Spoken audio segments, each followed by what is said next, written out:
Bahnhof sind frische Reserven schwerer und schwerster Waffen eingetroffen.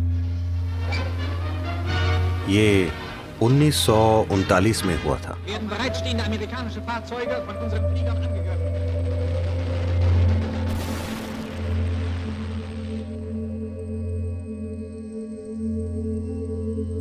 Germany या शायद Austria के एक यहूदी परिवार को बंदी बना लिया गया था।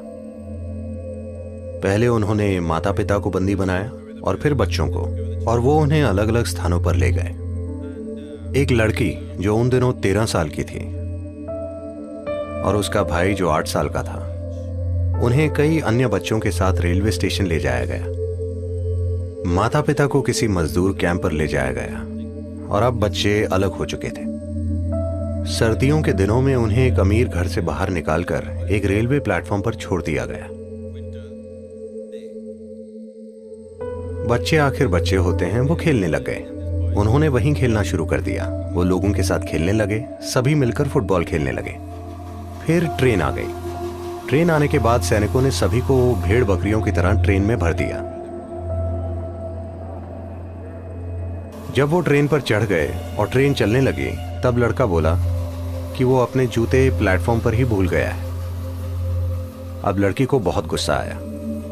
वो 13 साल की थी। उसे सबसे अभी अभी अलग किया गया है। वो हक्की बक्की है कि एक अमीर घर से यहाँ लाया गया है। अब वो सड़क पर हैं, वो नहीं जानते कि कहाँ जा रहे हैं, आगे क्या होगा, वो कुछ भी नहीं जानते। अब वो इतिहास बन चुका है। हम जानते हैं कि उसके बाद क्या चीजें हुई थी, पर उस समय उन छोटे बच्चों को कुछ भी नहीं पता था कि क्या होने वाला है। और ये लड़का अपने जूते भूल कर आ गया है, वो भी सर्दियों के मौसम में। तो उस लड़की ने अपने भाई के कान को जोर से मरोड़ कर कहा, अरे बेवकूफ, पहले ही मेरे ऊपर बहुत मुसीबत है और अब तुम जूते छोड़कर आ गए। फिर अगले स्टेशन पर उन्होंने लड़के और लड़कियों को अलग अलग कर दिया। लड़के को एक जगह ले गए, लड़की को किसी दूसरी जगह ले गए।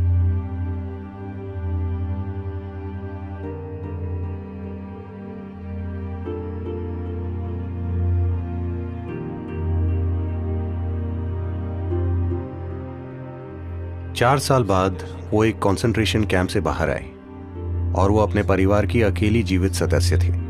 उसके भाई समेत परिवार के 17 लोग बस गायब हो गए। उसे कभी पता नहीं चला कि वो कहां गया। वो बस कहीं गायब हो गया और उसे बस वो बातें याद रह गईं जो उसने अपने भाई को कही थी। वो कुछ अच्छा कह सकती थी, लेकिन उसने इतनी भयंकर चीजें कही क्योंकि उसके भाई ने अपने जूते खो दिए थे।